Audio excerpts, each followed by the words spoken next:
We've been saying make China pay for more than 2 months now, but it seems countries around the world are finally warming up to the idea now. They're using different approaches. On Sunday, it was Donald Trump's turn. Again, the US president keeps flip-flopping his way through this crisis. First, he slammed China. He called the coronavirus the Chinese virus. Then he forgot about it. Yesterday, he went back to blaming Beijing. The approach was different this time, though. It came out like a warning. The US president spoke of quote-unquote consequences. Well, if they were knowingly responsible, certainly. If it was a mistake is a mistake. But if they were knowingly responsible, yeah, then there should be consequences. You're talking about, potentially lives like nobody's seen since 1917. Trump is stepping up his attacks on China. America and China are now going head-to-head. Both countries want to shape the narrative of this outbreak. Trump is holding daily press conferences on this. He declared that he is not happy with China, and he went after the WHO once again. Put it this way, I'm not happy, okay? I'm not happy. And I spoke to them, and this could have been shut down a long time ago. They knew it. And we couldn't get in, and in all fairness, World Health couldn't get in, and that's why I wish they took a different stance. He's not happy, he says. Trump is saying everything, in fact. He's questioning China's numbers. He's demanding accountability from China. He's also blaming them for the outbreak. China has issued a response today. Listen to this statement from the Foreign Ministry.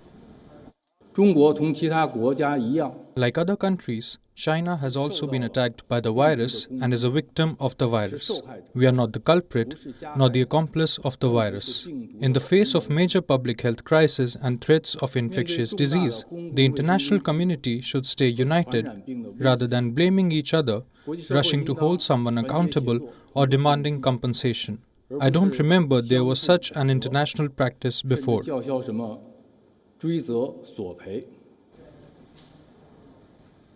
The United States wanted to send investigators to Wuhan. China denied Trump's demand by playing the victim card. The less said about that, the better. But this was the first time, perhaps, that Beijing addressed the demand for reparations. The demand to make China pay is growing. Lawsuits have been filed. We've kept you posted on that front. So why is it that China chose to respond only today? 2 reasons. Weeks ago, we had told you about a lawsuit in Florida. They want billions of dollars from China in damages. Now, the law firm behind it says that thousands have signed up in support.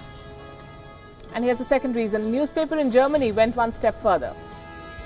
It has sent a bill to China. It's an itemized invoice worth 149 billion euros. That's $165 billion. The invoice has been drawn up by Bild. That's Germany's largest tabloid newspaper. Let me describe the different charges. 24 billion euros for the tourism industry, more than 7 billion euros for the film industry, €1 million an hour for Lufthansa, the German airline, 50 billion euros for Germany's small businesses. That is the breakup. Well, they got no money, but they caught China's attention and were the latest recipients of Chinese criticism. The Chinese embassy in Beijing, in Germany, in fact, wrote a letter to the newspaper. They were unhappy with the critical coverage. Last week, Bild's editor-in-chief had published an open letter. It was addressed directly to Xi Jinping. It says the Chinese president, quote-unquote, rules by surveillance.